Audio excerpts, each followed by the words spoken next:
这个火阵我已经布置完成，你们分别在东西北3个方向的预定位置发动火阵，我在最重要的南方操控，并且连接你们3个部分。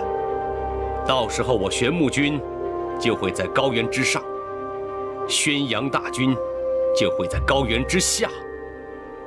火山爆发出来的岩浆就会一举将他们消灭。将军，此计甚妙，只是此阵法难以推敲和琢磨，一不小心就会玉石俱焚。哼，放心吧，我童真修炼一辈子的火灵，论火灵的操纵，没人比我更厉害。将军，你就尽管命令，我们保证完成任务。你们先到预定的位置，等候我的讯号。一旦接收到我的灵力讯号，就立刻发动火阵。是。立刻召集所有修炼水灵的高手，全军备战。王上，万万不可呀！此刻我不出兵，我就会永远失去阿莫。比起一个王妃，我们凌云更需要的是您和其他将士。王上，您万万不能冲动啊！好，你们不去，我自己去。你们让开！王上，得罪了。你们口口声声叫我王，却做出如此以下犯上之事，就不怕我怪罪你们吗？大哥，我们这样做实在是迫不得已。为了凌云的万千百姓，我不能让大哥以身犯险啊！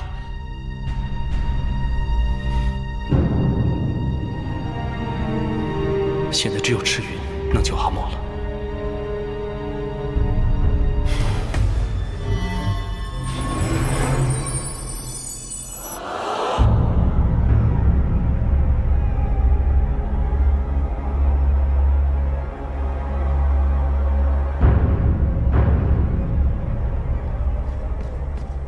启禀殿下，那童征又差人来问，陛下究竟何时才到？还说咱们是不是故意拖延？这已经是童征第3次派人来了。看来这童征已经等得不耐烦了。是啊。如今也只能先这样拖着。四哥，你赶快下令，让将士们分成小队悄悄离开，不能让童征发现了。你去回复童征，就说父王在刚刚来的路上有事耽搁，还请童将军再稍等片刻。知若替父王向他赔罪了。另外，你立刻传令军中将士，以10人为一小队，悄悄撤离，不得有误。是。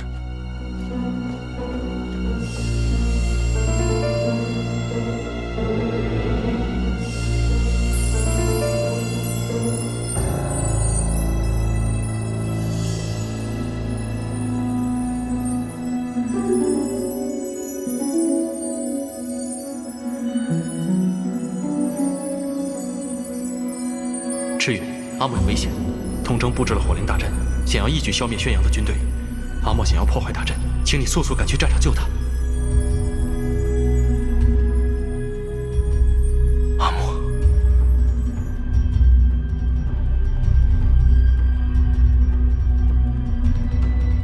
哎，你是什么人？我是若殿下的随从，有要事通报宣阳王陛下。若殿下的随从，我怎么没见过你？我是真的有急事，涉及到四殿下的生死。若是陛下不能及时救援的话，四殿下会有危险的。你有没有什么信物能证明你的身份？我没有信物，快点，来不及了！你让我见到宣阳王就知道了。没有信物，我怎么能让你见到陛下？万一你是刺客怎么办？你。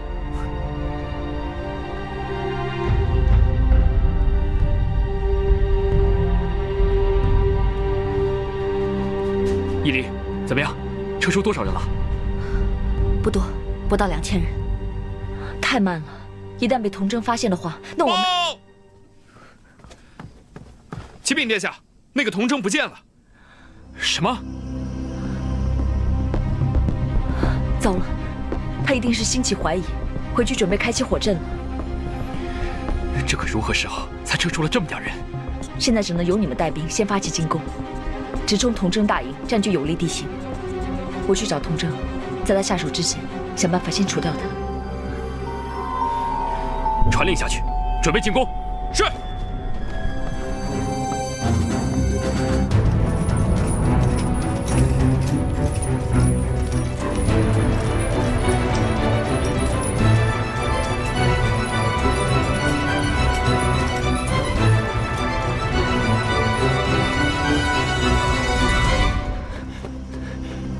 将军，宣阳大军冲上来了，我们应该怎么办？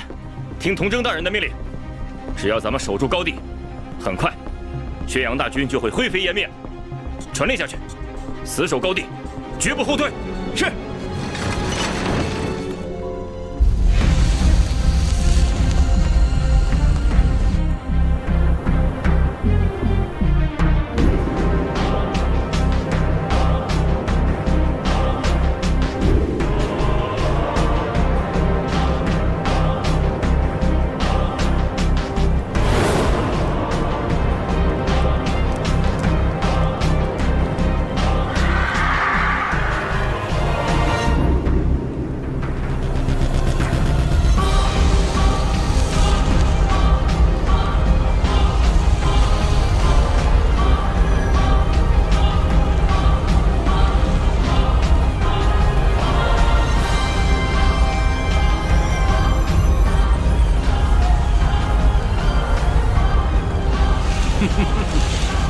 没想到还是被你找到了，不过没关系，我的大阵马上就启动。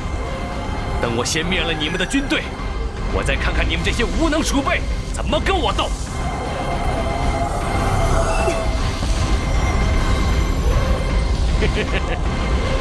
就凭你这么一点点灵力修为，也想破我的结界？等我的大阵发动之后，你来了。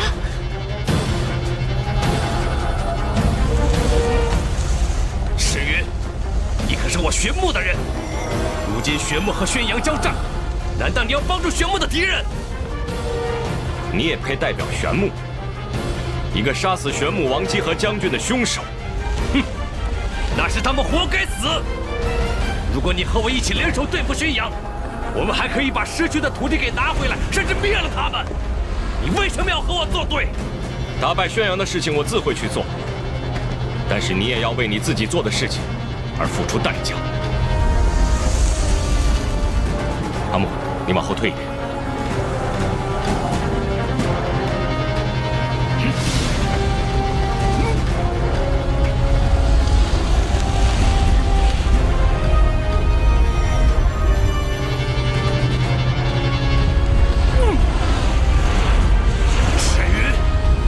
别逼我！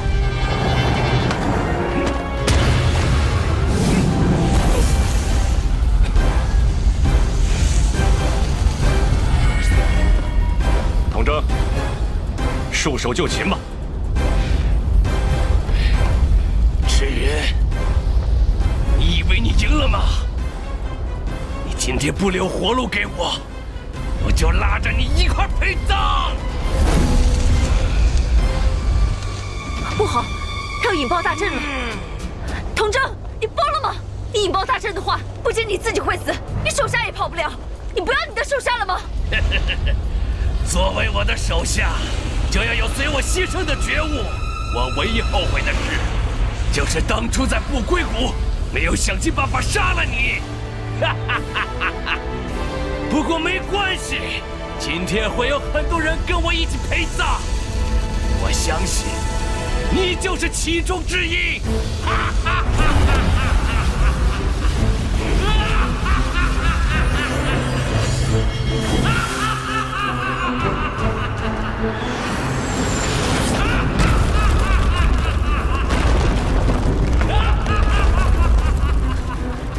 糟了，四哥四嫂！阿木，你跟我来。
这已经发动了，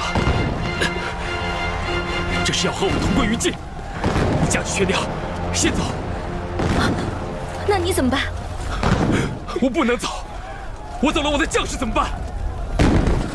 洛瑶还在家里等着你，知道吗？那我也不能抛下我的将士不管呐。那我也不能扔下你不管呀。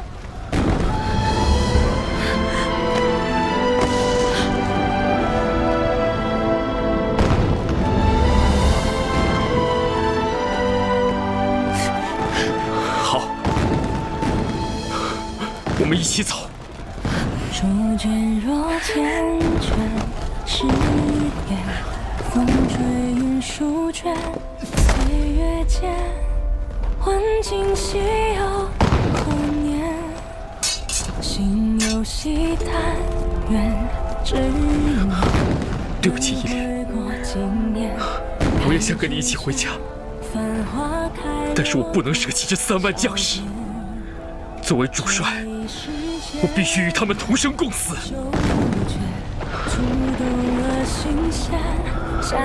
悬梁！不知可否再见，留一片桃花纪念，了却浮生有眉目间，还有我的思念。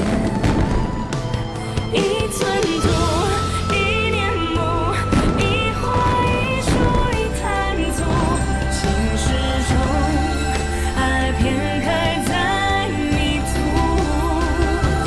望前路，望旧物，望心望你望最初，花瓣般留在爱你的路，牵手夙愿来时路，一念桃花映国度，那一年稀缺时光在重复。听雨树，望天湖，人间悠悠情人诉，回忆斑斑留在爱你的路。四哥四嫂在哪儿啊？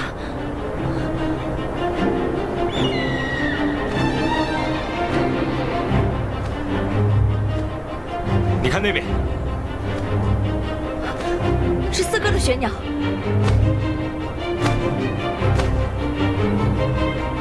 不好，是四嫂。赤羽，去那边。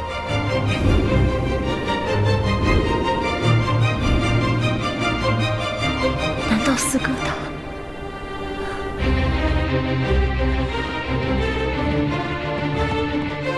陛下，巡山那边有消息了吗？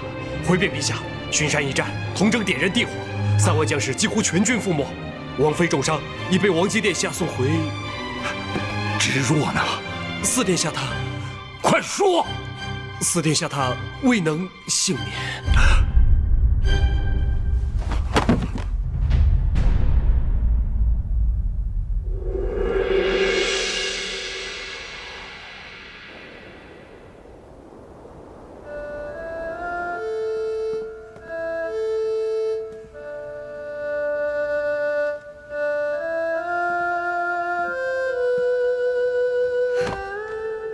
娘，是墨儿没用，没能救出四哥。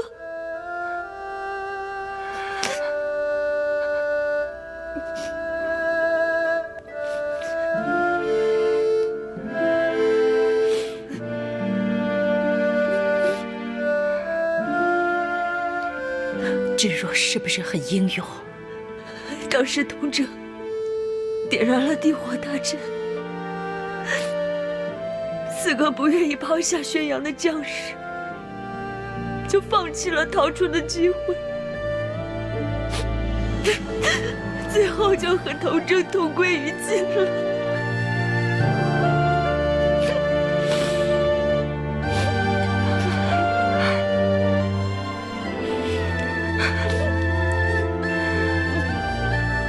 不愧是我的好儿子。娘，都怪我，力高强，就能救出四哥。四哥也不会。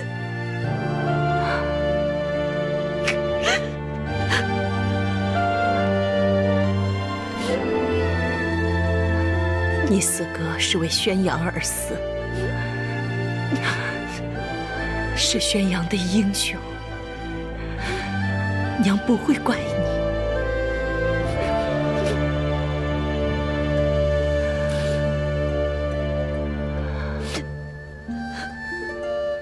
只是他现在走得太突然，留下了义离和洛瑶。我担心他醒来之后，恐怕会承受不了。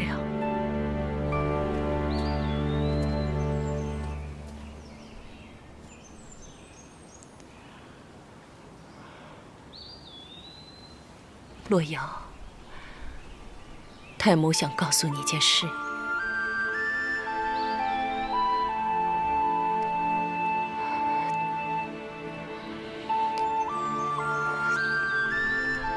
你爹爹走了。爹爹去哪儿了？他什么时候回来？他不会回来了。太母，你骗人！爹爹答应过我要永远在我身边的，他怎么不回来了呢？洛瑶，你爹爹在生命的最后一刻，没有抛下相信他、敬爱他的士兵而独自逃走，而是选择了与他们共同生死。孩子，我希望你明白，不管别人怎么说，你爹爹永远是宣阳的英雄。太母。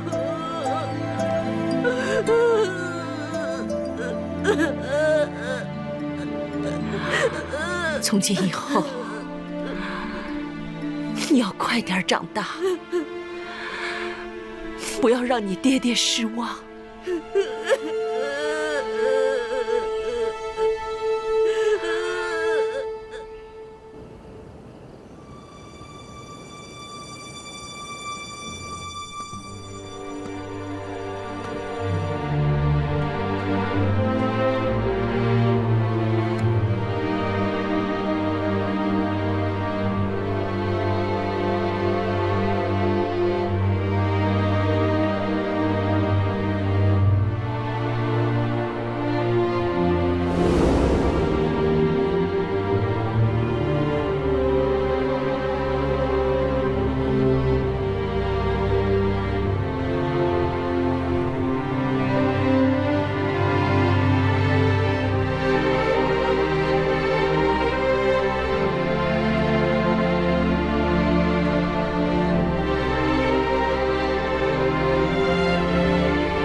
手怎么了？啊？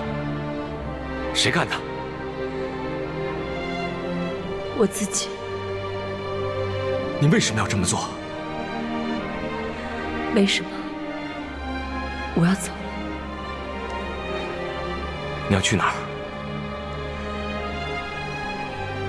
如今四嫂昏迷不醒，我要把她带回宣阳。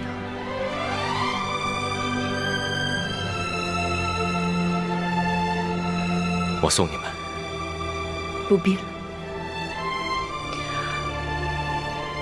我毕竟还是凌云的王妃，若是和你一同进出，怕是会遭人非议。更何况，虽然童筝与我们交战，但他名义上还是玄木的人。你与玄木关系密切，此时不适合出现在宣阳。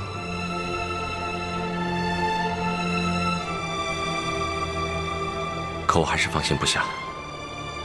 这样吧，我让逍遥送你和义离回去。多谢赤云将军。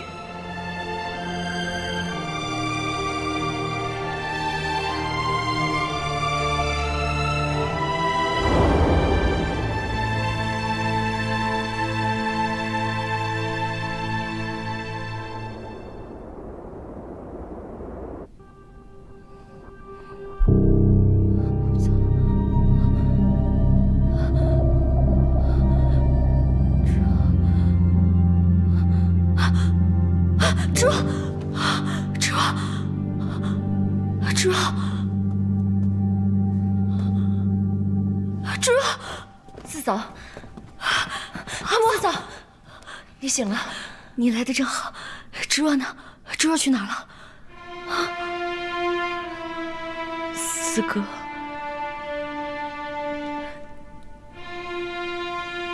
他没有逃出来。不可能，他说过会跟我同生死共患难的，所以他不会扔下我一个人不管的。我要去找他。四嫂，你听我说，四哥不放心宣阳的将士，没有自己一个人逃出来，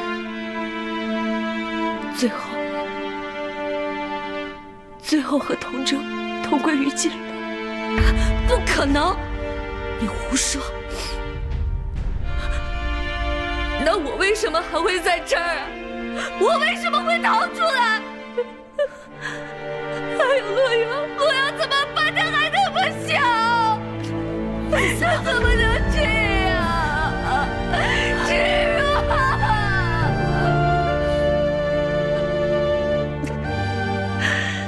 四哥为了宣阳的将士，牺牲了自己。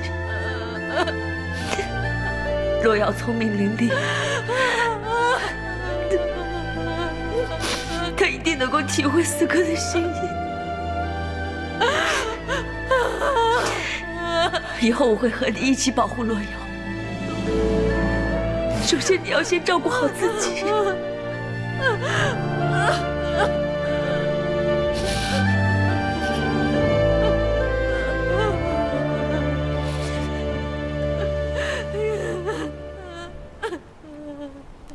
殿下，臣刚刚得到消息，巡山一战，童征引火自焚，宣阳军3万人几乎全军覆灭，义离重伤未醒，芷若战死。怎么会这样？我听说童征引发了地火大战，与宣阳军同归于尽。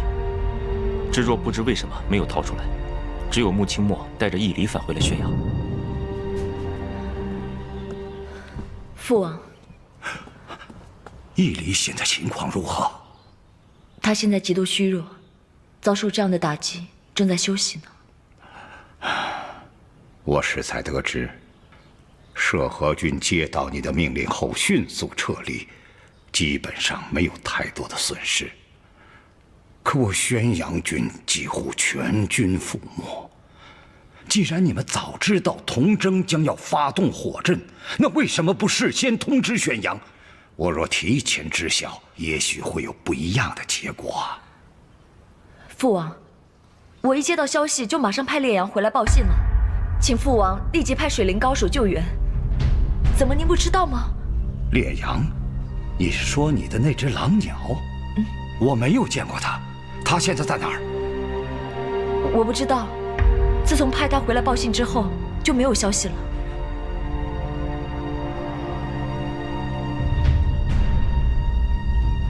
我一定要查个水落石出，给你们一个交代。父王，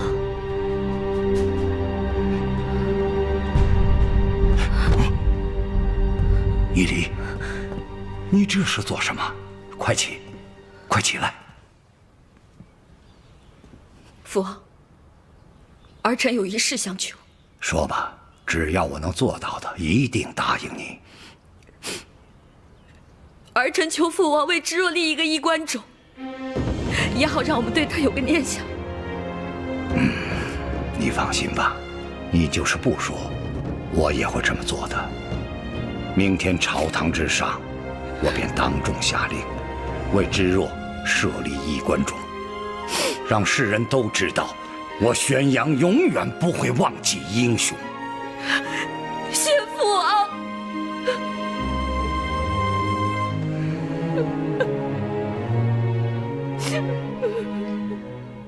要不是我让芷若替我报仇，讨伐童征，也不会落得如此下场。都是我害了他。长王姬不必太过自责，就算长王姬不去求他们，宣阳为了守护如今与玄牧的局面，也一样会出兵的。行了，不必多说了。你我都知道，他是为什么而死的。芷若不仅是宣阳的英雄，更是我玄牧的恩人。长王姬，请放心，有我昆卜在，守护玄牧，赴汤蹈火，在所不辞。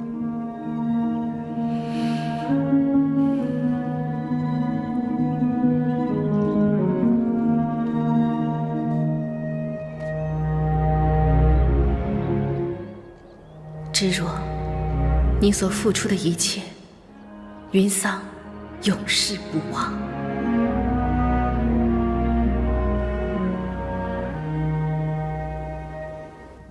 阿莫，若我当初依你所言出兵救援，恐怕便不是今天的结局。阿莫，对不起。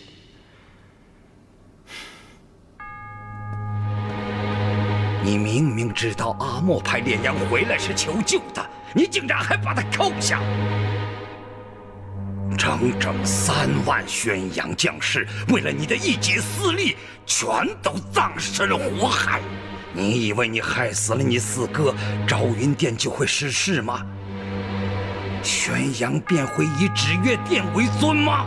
我告诉你，即便我只剩下你一个儿子，我也不会传位给你。我劝你早点断了这个念头。宣阳要是落到你的手里，离王族灭种也就不远了。陛下息怒，姬衣他只是一时被仇恨蒙蔽了心窍。你看，他都知道错了。陈雷氏，你还敢为他说情？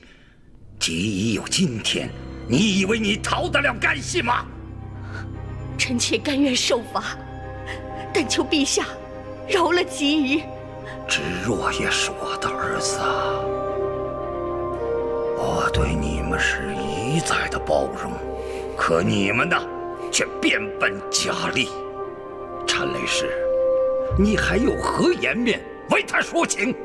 陛下，臣妾愿意以死谢罪，但求陛下再给姬衣一次机会，他便既是臣妾唯一的儿子。姬衣，立刻放了烈阳，不得有误，听到没有？是，父王。给我滚出上元宫！从此以后，我不要再见到你们。姬衣，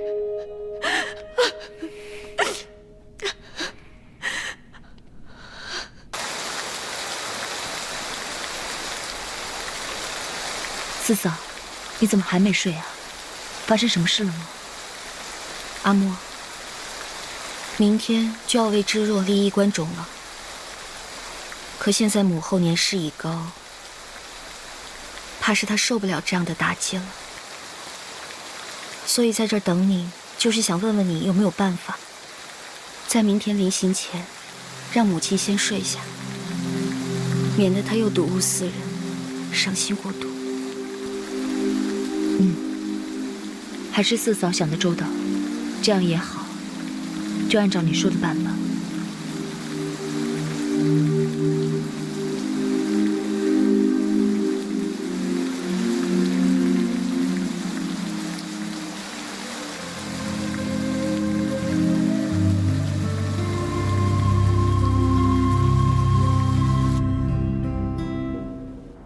殿下之弱，恭召宣阳，亲承祖训，四守国疆，终为奸人所害。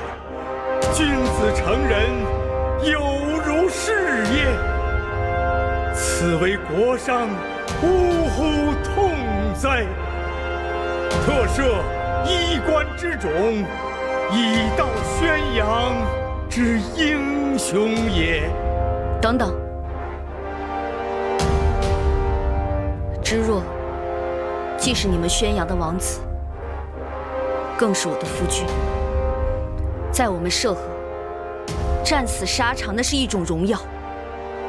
可他本不该死，他是被奸人所害，而害他的人不是旁人，正是我们宣阳之人，而他今天就站在知若的坟前。以离，今日是知若下葬的日子，不可胡来。宣阳吉还不出来认罪？殿下之若，公照宣阳，亲承祖训，四守国疆，终为奸人所害。君子成人，有如是也。此为国伤，呜呼痛哉！特赦衣冠之种，以道宣阳之英雄也。等等，知若既是你们宣阳的王子，更是我的夫君。在我们涉河，战死沙场那是一种荣耀。可他本不该死，他是被奸人所害，而害他的人不是旁人，正是我们宣阳之人，而他今天就站在知若的坟前。以离，今日是知若下葬的日子，不可胡来。宣阳吉还不出来认罪？我不知道四嫂在说什么，请四嫂节哀顺变，不要胡言乱语。来人，四嫂伤痛攻心，神志不清，快把她扶下去。当初阿莫发现童征布下火阵，派人找父王请求支援，只要援兵一到，我们宣阳便可大胜，就不会有今天的葬礼了。可是送信之人却在途中被人截住了，而截他的人就是你，宣阳吉仪。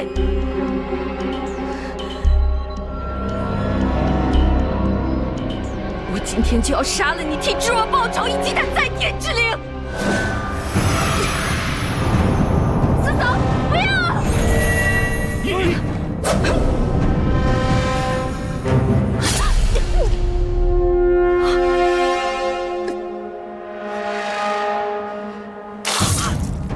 把他给我拿下！洛阳，娘亲，娘亲，娘，娘亲，洛阳，娘亲。娘亲，娘亲，住手！娘，娘亲，娘，娘亲，娘，娘亲，娘，娘亲，娘亲，娘。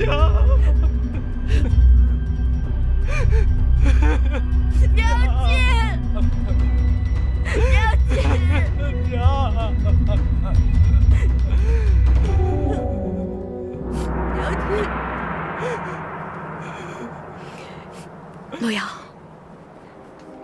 是娘对不起你，所以你要快点长大，以后昭云殿啊就靠你了，知道吗？娘，没事儿，娘啊，很快就可以见到你爹了啊。四嫂，阿莫。是四嫂对不起你，以后洛阳就拜托给你了，不要。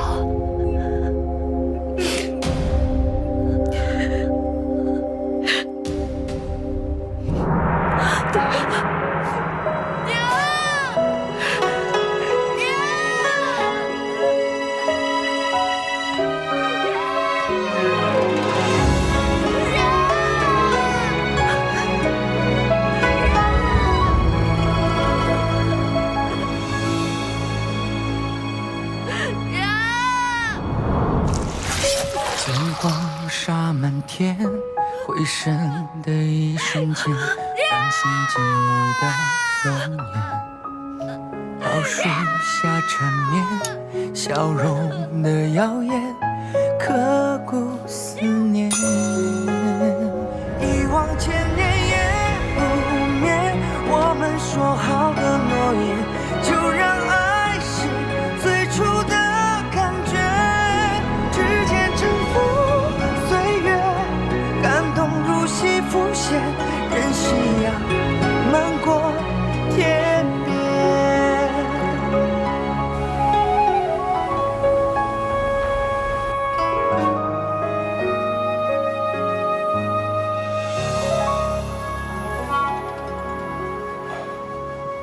外面何人？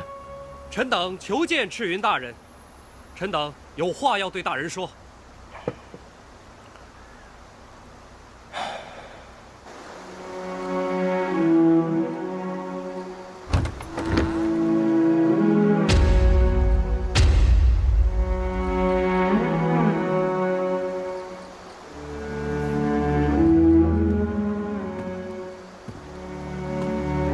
你们这是干什么？赤云大人，可还记得2代玄木王的嘱托？当然记得。玄木现在危在旦夕，上一代玄木王又死于宣阳王之手，此仇报是不报？当然要报。我等恳请赤云大人兼任玄木王，为玄木若将2族共主。你们都是这个意思？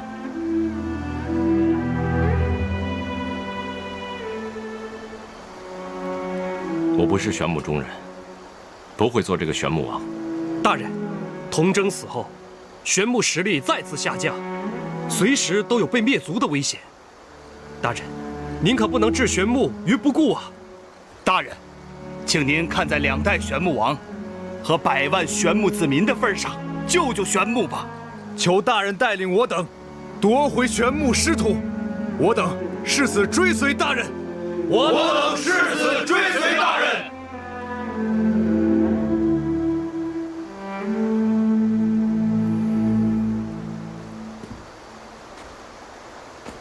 下一任玄木王，自然要由云桑的子嗣来继承，这点绝不会变。但是，我也绝不会忘记2代玄木王的嘱托，还有上一任玄木王的被杀之仇。请大人下令发兵反击宣阳，为陛下报仇！为陛下报仇！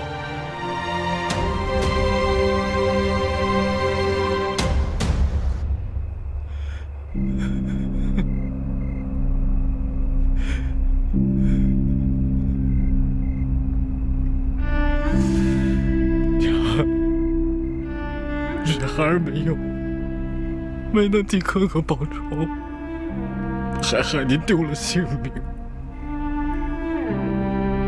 娘，您走了，纸月天就只剩下我一个人了。娘，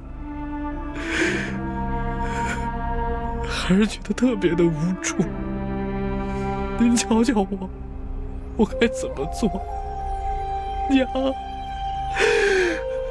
你听到孩儿在跟您说话吗？娘，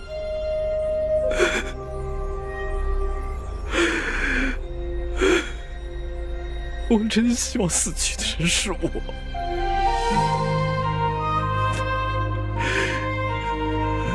娘。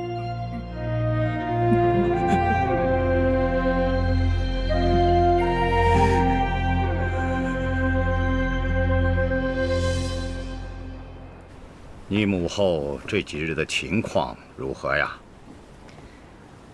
经过调养之后，身体好多了，只不过这心病恐怕需要些时日。父王，阿莫有个事情要说。说吧。再过几天就是四嫂的头七了，请父王亲自为四嫂举行葬礼。此事不妥。义理不管怎么说也是行凶在先，我要祭祀义理，便是置宣阳的法度于不顾。而且那日正好是禅雷氏的头七，于情于理皆是不合。难道父王还不明白四嫂是为何而死吗？好吧，此事不要太过张扬便是。谢父王。不过，孩儿还有一事请求。说吧。那些被关押的涉河将士，都是我宣阳的功臣，当日挺身而出，也只不过是护主心切，并无恶意。如果父王将他们处置了，恐怕会寒了将士们的心。我觉得，不如让他们将功抵过。作为洛瑶的贴身侍卫，驻守昭云殿，此举，一来可以稳定军心，二来也可以让洛瑶日后有个依靠。这样也好，洛瑶此刻无依无靠，我正担心有人会借机对他不利。如此一来，我便放心了。阿莫代洛瑶谢过父王。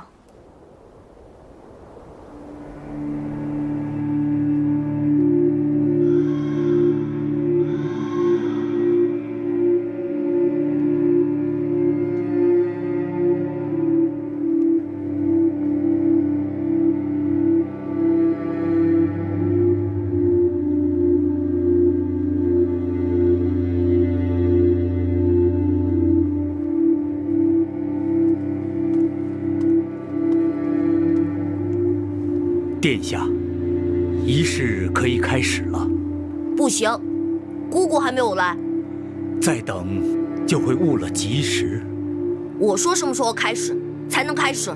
可是这时辰不对，这里面躺的是我的爹娘。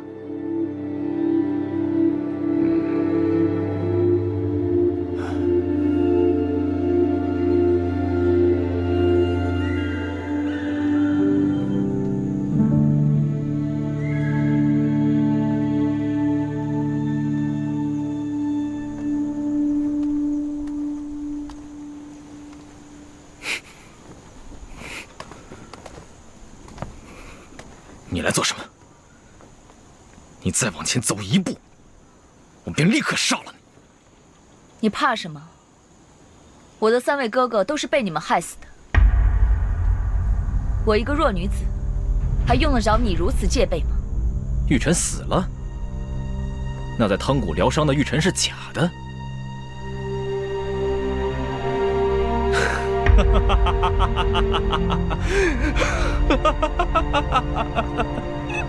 娘，你听到了吗？害死哥哥的凶手早就死了。如此一来，那赵云殿便再也没有翻身的机会。娘，我终于替哥哥报仇了。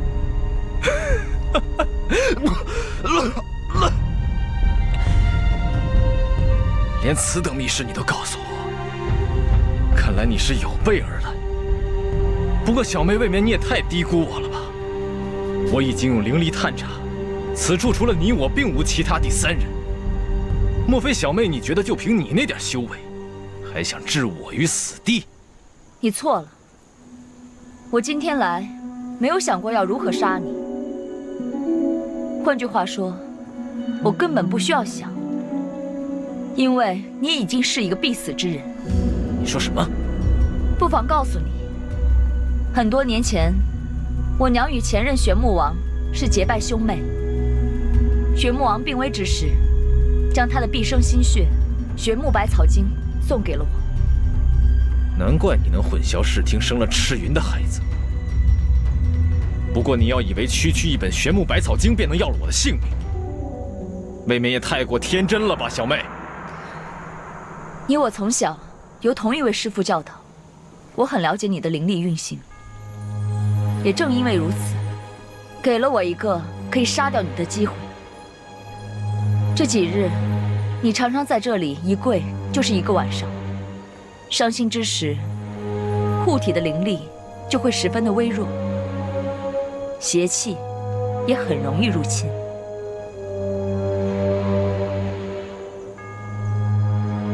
墓穴被灵力加持过，如果有毒，我一定会有反应。没错，但我用的不是毒，反而是让灵力可以迅速提升的药。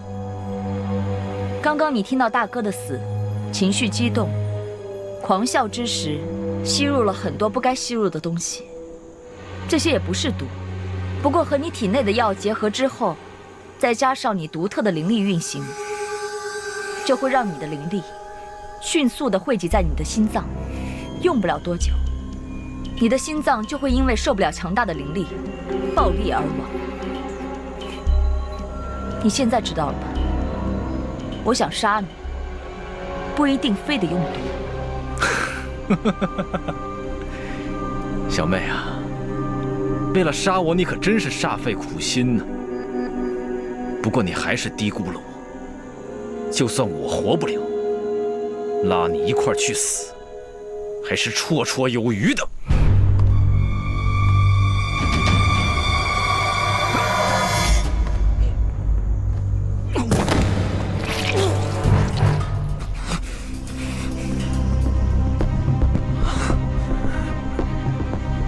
如果我今日不杀你，日后你会不会对洛瑶下手？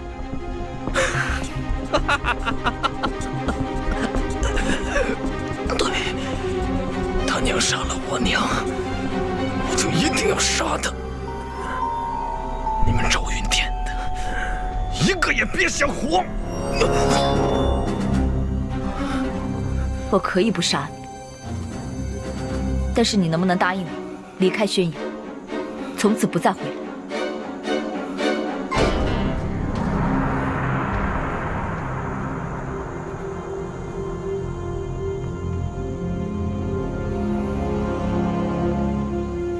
阿莫，你还记得这条伤疤是怎么来的吗？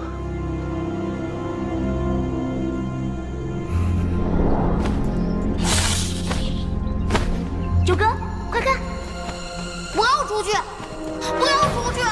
不要出去！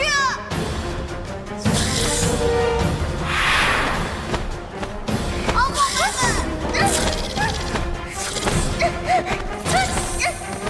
妹！救命啊！阿莫妹妹！阿莫妹妹！救命啊！阿莫妹妹！你走吧，永远不要再回来。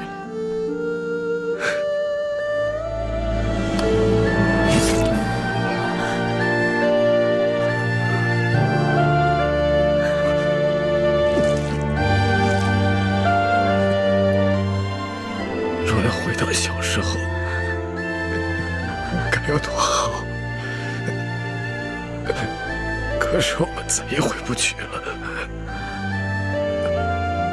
阿莫，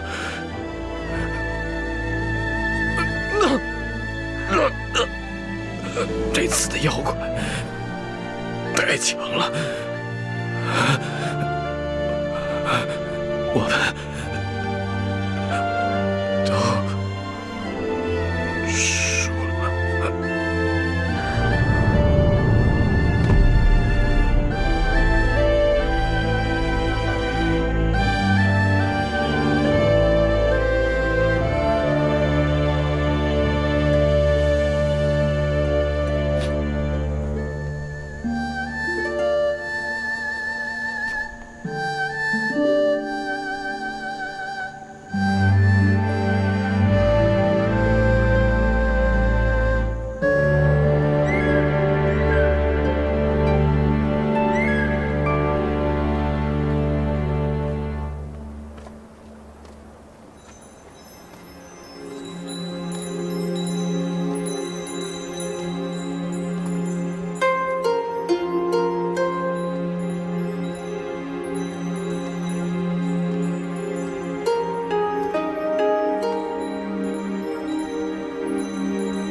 王姬，你总算是来了，赶紧开始仪式吧。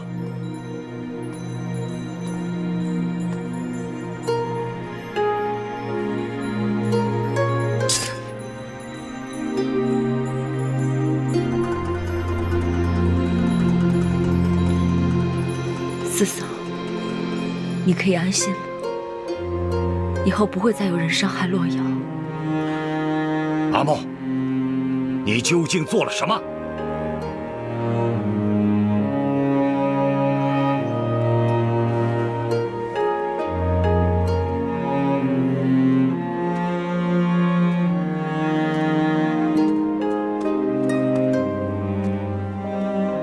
洛瑶，我们回家好不好？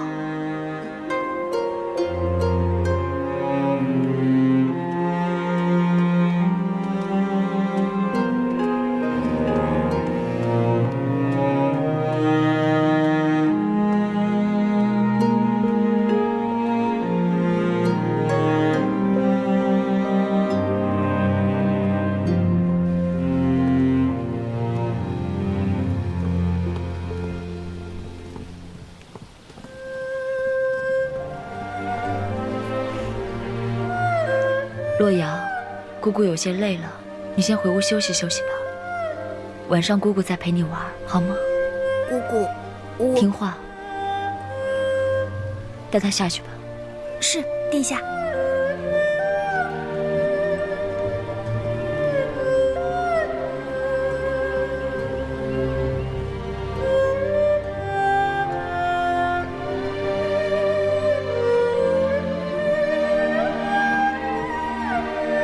阿莫，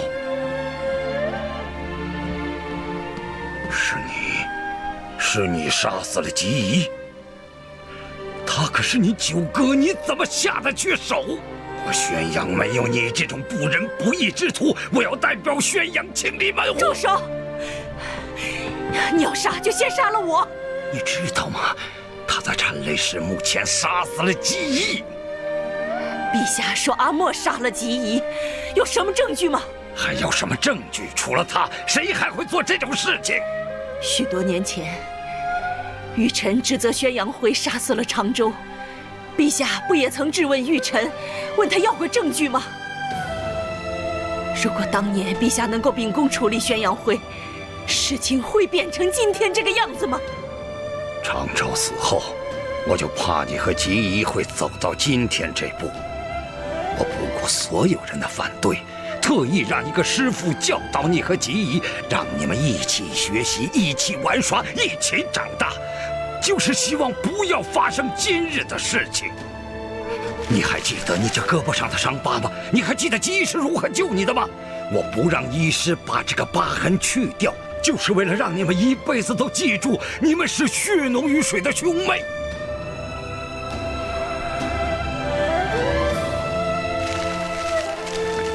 都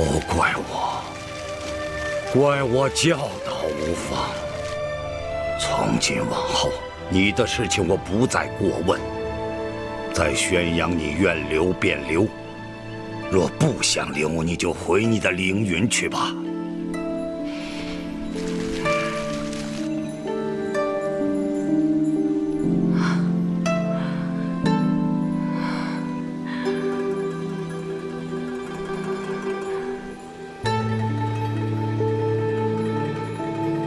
娘，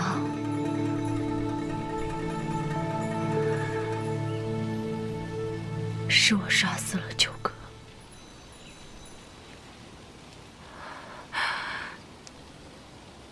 过去了，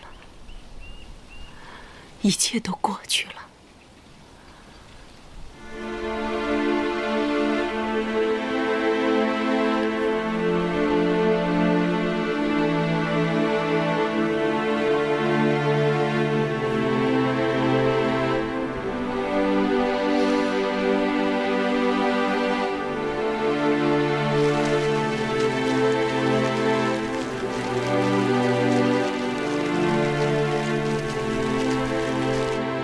老头儿，浩许死了，童真也死了，整个玄牧都希望我出兵宣阳。你觉得我该怎么做？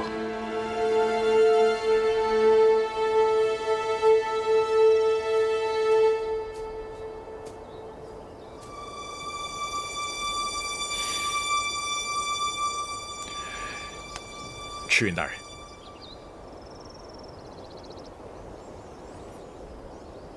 准备的怎么样了？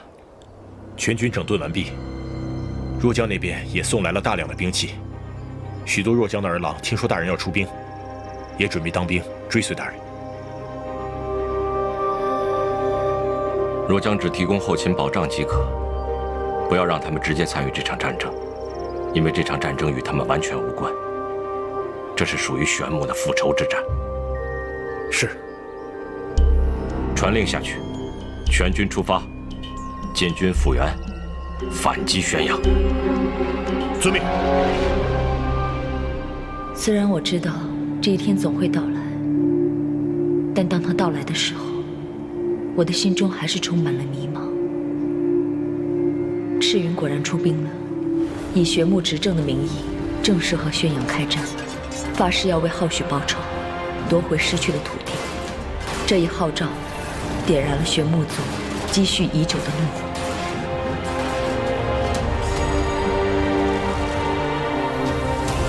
很快，赤云趁着宣阳还没有反应过来，就夺回了府原。父王派七哥宣阳修和大将苍林出战，被赤云打败，七哥战死，两边的仇越结越大。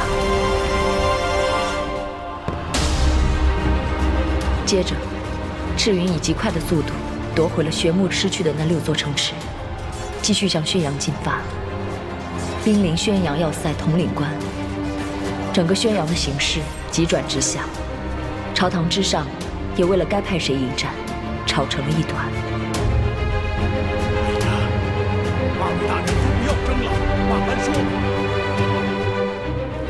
而昭云殿终于恢复了平静。母后受到的打击太大，身体每况愈下，平时只能在院子里面晒晒太阳，闲着的时候带带孩子，还教了云桑姐姐一些母亲家的秘术。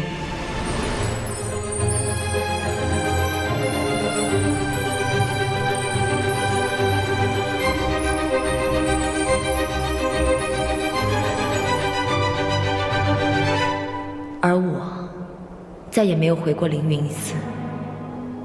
我不恨圣女，却也无法再去见她，因为那会让我想起四哥的死，在火海之中，决绝而无望的死。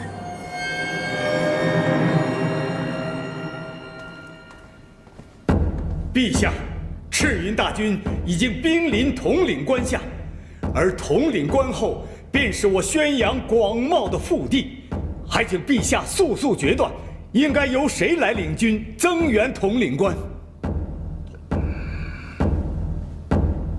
将由我亲自出马，迎战赤云。陛下不可！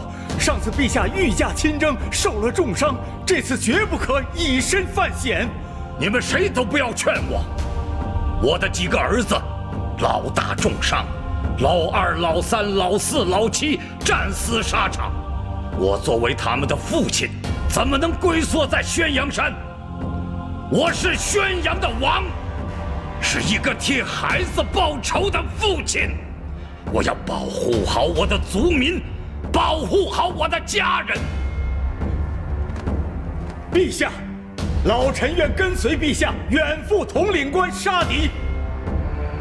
安华，你年岁已大，就留在宣阳山吧。赤墨陈方，随我出征。是，陛下。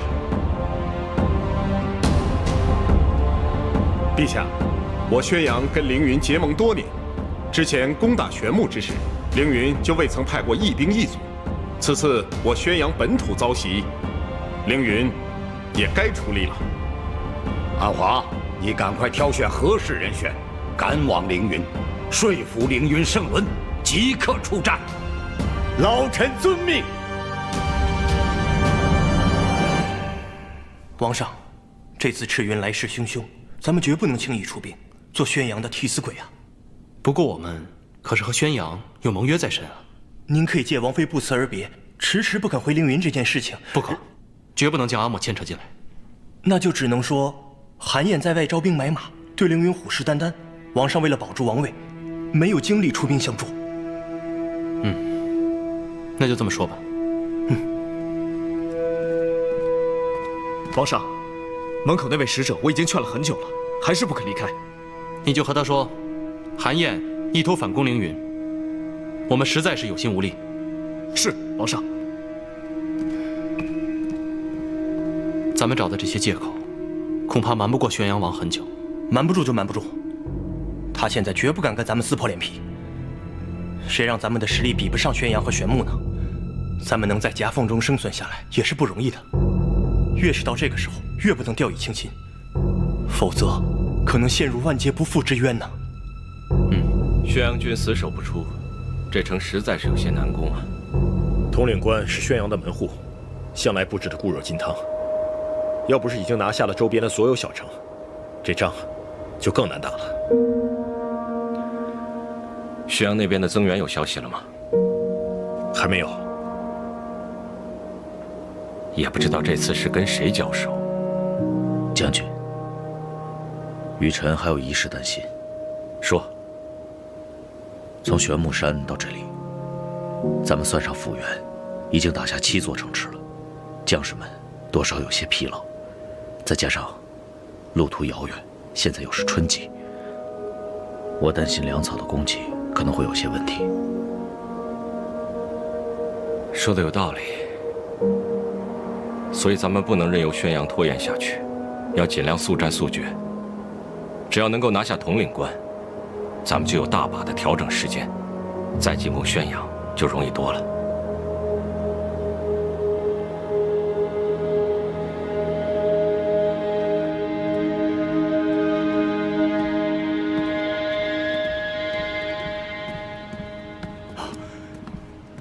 参见陛下。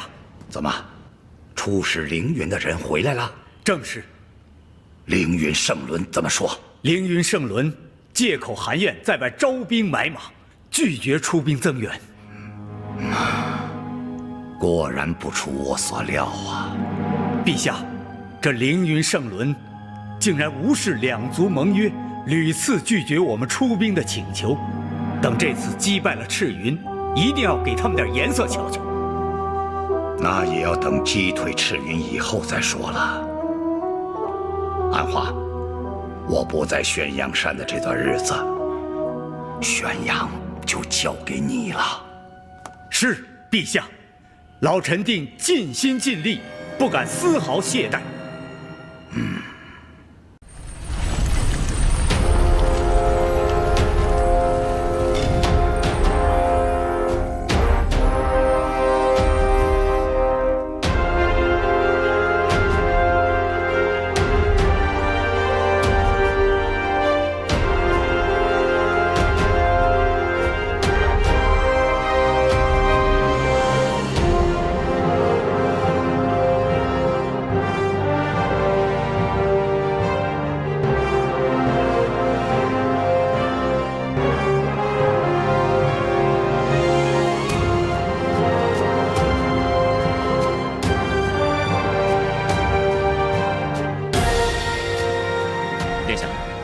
赤云已经带兵夺回了7城，现在开始反攻宣阳，围困统领关。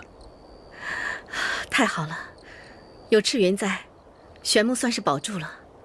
但以现在我们的情况，根本不能给赤云任何帮助，就连我的府邸都被监视得非常严密，再加上您的身份，咱们只能等待结果了。雨辰怎么样？他有随赤云一块出战吗？雨辰，殿下怎么想起问他了？他是我多年的一个琴友，随便问问。雨辰和叶枫现在是赤云的左膀右臂，当然已经出战。你放心，我听说他灵力高强，足智多谋，定然不会有什么闪失。太好了，希望上苍怜悯我玄木，保佑赤云、雨辰以及玄木所有的将领连战连捷，平安归去。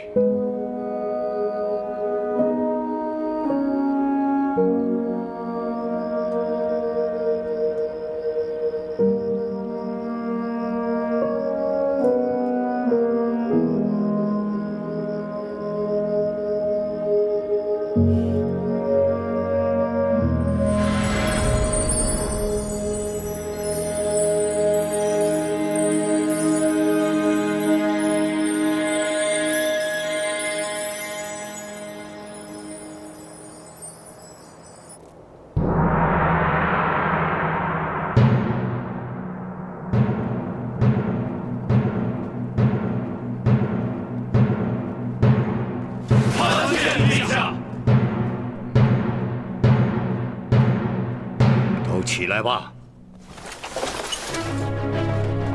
我宣阳族原本只是宣阳山脚下的一个小族，人口稀少，物产匮乏。记得我年少时去中原游历，因为说话有宣阳口音，而被人讥嘲。就连为自己心爱的女人买一件稍微贵一点的首饰，都被人认为是小偷。几十年前，我站在宣阳山上问你们的父辈，有没有勇气跟我走出宣阳山？他们用气壮山河的口音来回答我说有，因为他们的答案，你们才得以在宣阳的土地上衣食无忧。现在，不管走到哪里，有宣阳口音的人更会被人尊重。弱者即弱，强者自强。你们愿意做弱者，还是强者？今日我问你们，有没有勇气守住这统领关？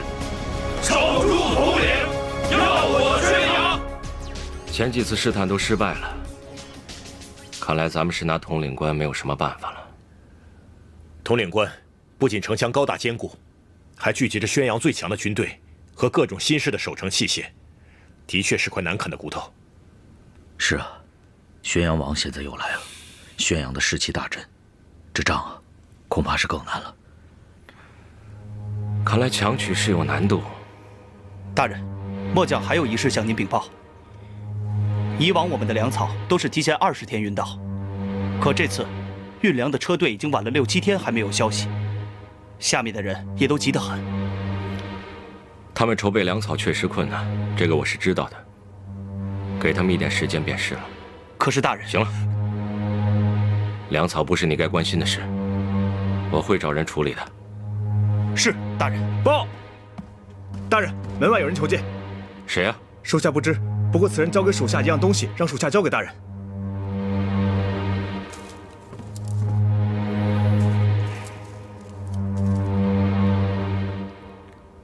诸位，你们继续讨论攻城的策略。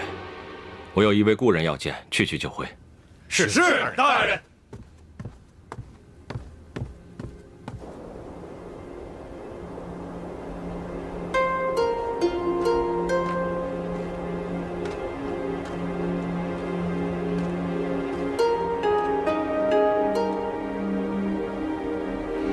赤云，我有件事想要求你。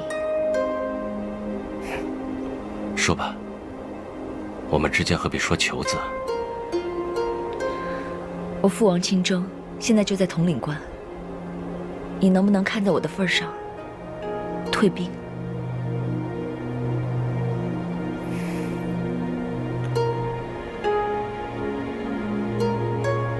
为什么？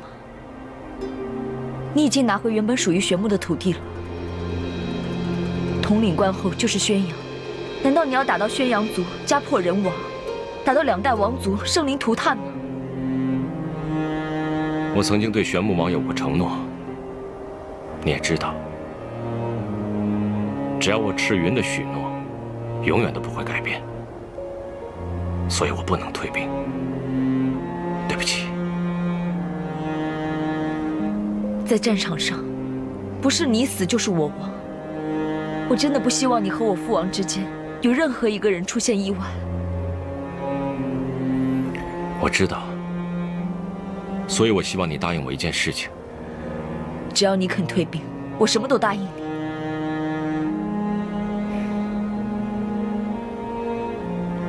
如果有一天，我真的跟你父王生死相搏，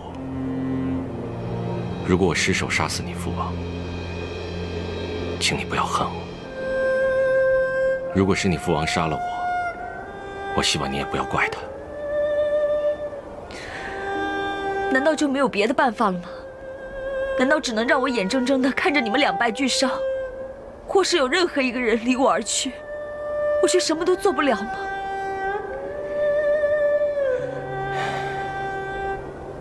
你要明白，玄牧跟宣阳之间的积怨不可调和，不是我跟你父王能够控制得了的。就算我们强行阻止战争，也只是勉强拖延罢了。这场战争没有谁对谁错，都是出于对族人的忠诚。就算是我求你也不行吗？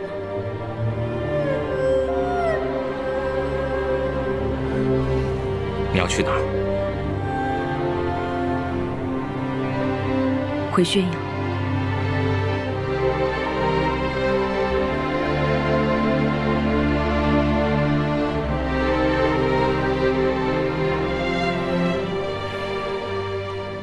启禀陛下，臣刚刚得到一个好消息。什么好消息？咱们在赤云军中安插的探子来报，赤云大军粮草不济，已经开始削减士兵们每日的口粮了。此事当真？千真万确。哦，这的确是个好消息啊！陛下，咱们要不要趁此机会将他们彻底消灭？不急，观察几日再说。不过有一件事现在可以去做。陈芳，你带领几个高手绕到赤云军队的后方，找个隐蔽的位置，布下周天星斗移转大阵。陛下的意思是，咱们从后面偷袭。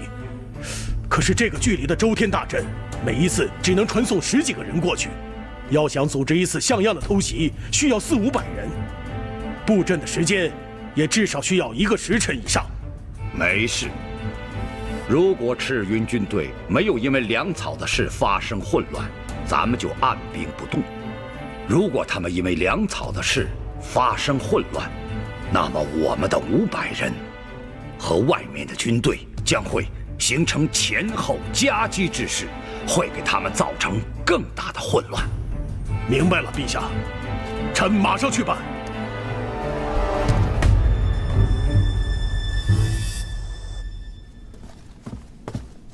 大人，你找我？我有件重要的事情要交给你。今夜你带着最精锐的5000兵马，到统领关外的树林里埋伏起来。一旦接到我的命令，立刻进攻统领关。5000人就进攻统领关？你听我的吩咐便是。还有什么疑问吗？哦，没有。叶枫遵命。放心吧，我不会让自己的兄弟去送死的。到时你就明白了。是，大人。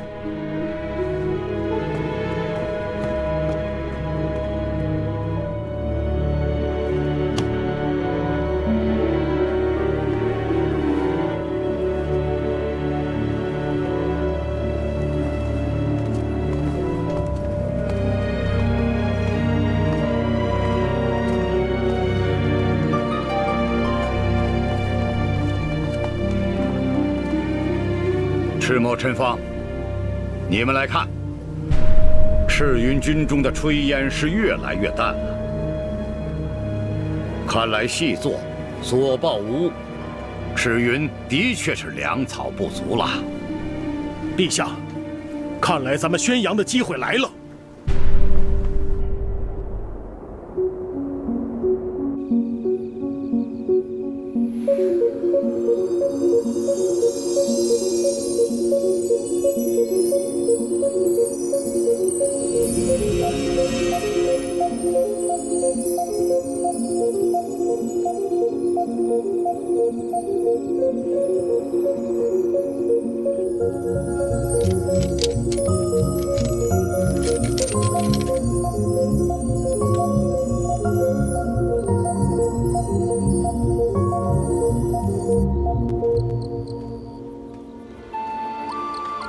姐姐，你在担心赤云吗？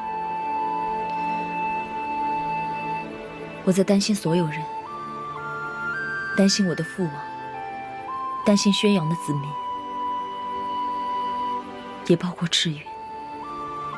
姐姐放心吧，赤云和伯伯都是统兵之人，就算一方兵败，他们2个也不会有事的。但愿如此吧。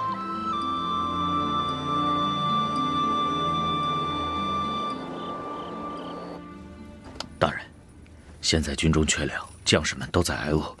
今日发口粮之时，已经有人开始抢粮了。到底怎么办？不能让将士们饿着肚子上战场。传令下去，一旦有人哄抢粮草，无论是将军还是士兵，一律就地正法，格杀勿论。万万不可！抢粮实属无奈之举，如若大开杀戒，寒了将士们的心，这仗可就没法打了。你听我的便是。大人。敌军偷袭！敌军偷袭！来得正好，跟我出去看看。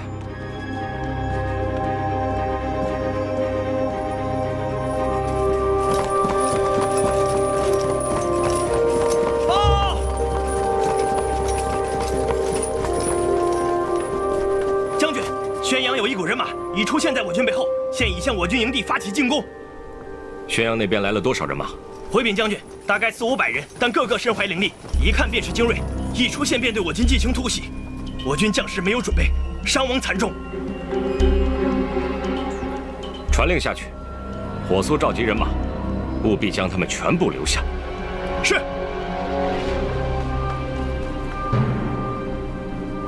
咱们终于要开战了。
报告将军，前方斥候发回消息，统领关城门大开，人马进出，在宣阳王的带领下，已经向我军发起进攻。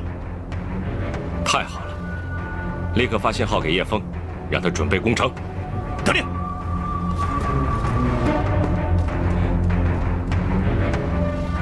宣阳王，我来了。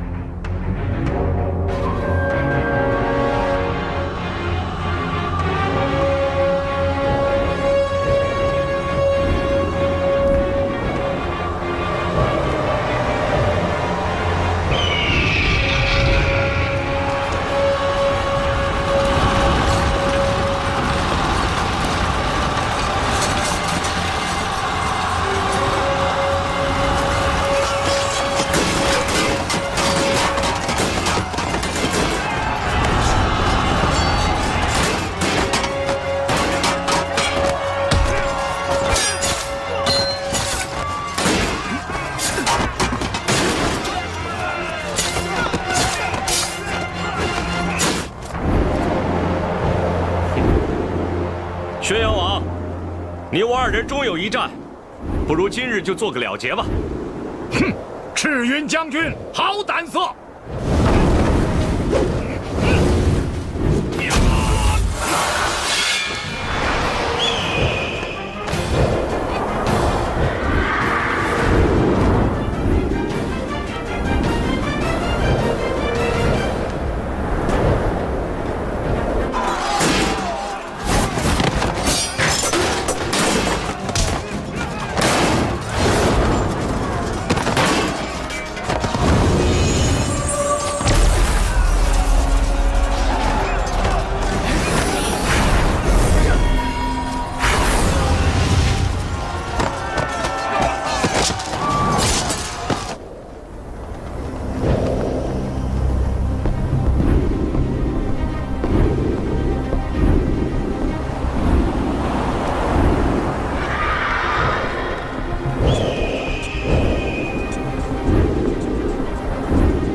陛下节哀，王后过世了。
将军，大人，不知将军找我来所为何事？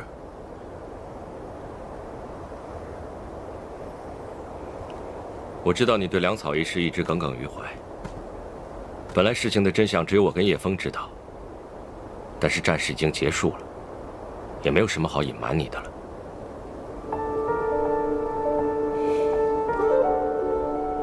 怎么回事？我也是攻城以后才知道什么事的。其实我军的粮草一点也不短缺，还很充裕，只不过被大人藏起来，假装没有而已。为什么？只要宣阳王拒不出战，我们便绝无攻下统领关的可能。粮草再充裕，也只不过是白白消耗，没有任何的意义。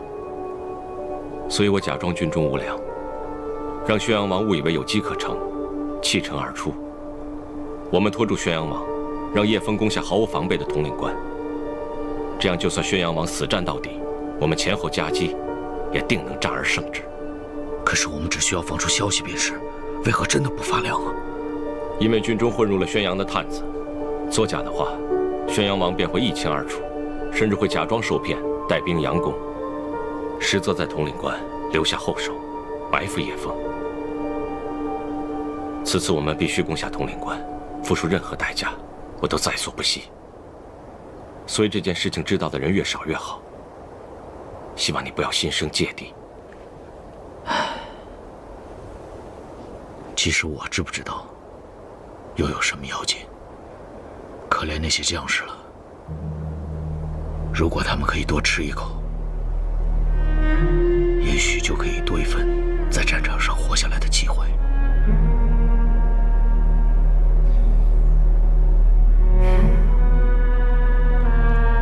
他们都是为了玄木而死，是玄木的大英雄。我已经想好了，等战事彻底结束，我会好好的祭奠他们，并且保证他们的家人此生衣食无忧。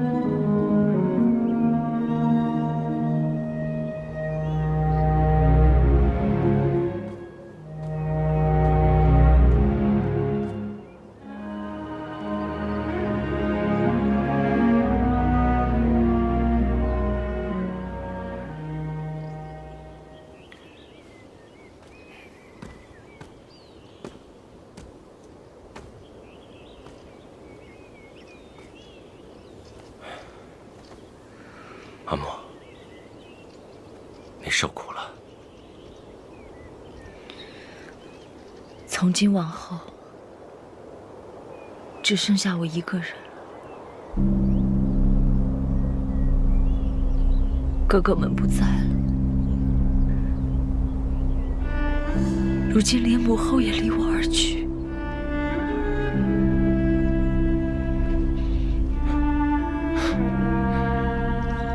你胡说什么呢？我不就是你的亲人吗？况且你还有玉宸呢。大哥，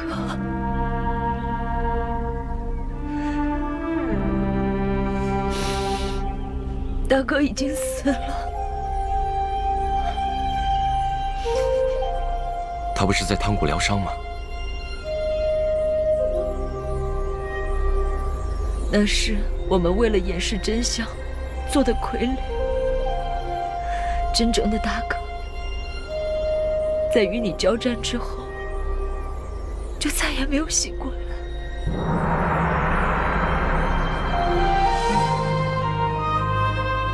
是我害了他。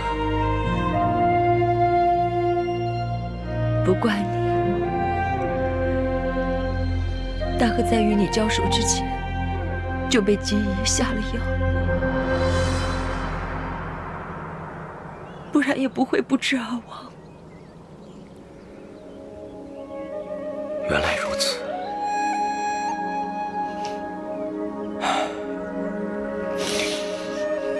可惜了，玉宸本来是大荒数一数二的天才，没想到却落得如此下场。朝堂之上的勾心斗角，有时候比战场更加险恶。所以我跟云桑提过，等到战事结束之后，我就把兵权交出来。相比起来做大将军，我更喜欢做一个自由自在的赤云。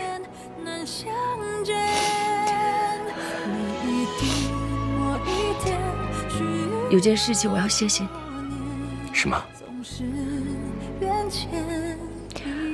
统领官的事情我听说了，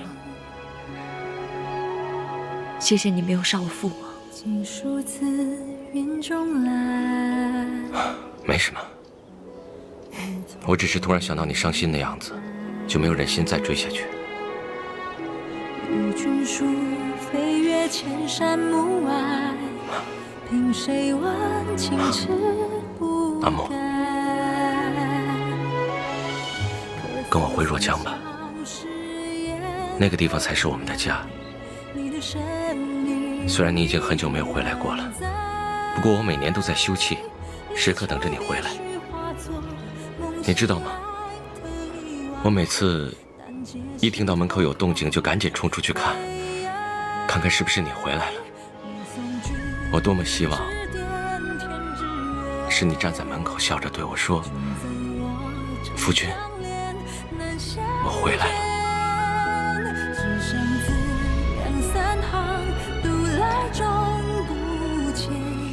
我想好了，等我处理完母后的后事，就离开宣阳。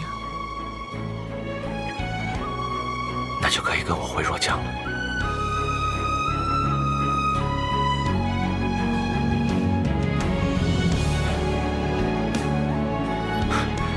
也对，应该回凌云才是。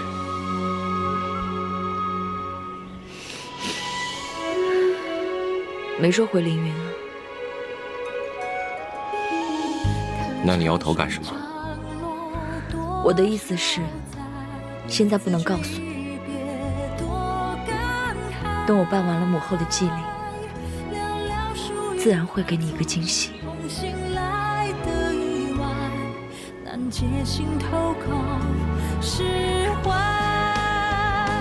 真的吗？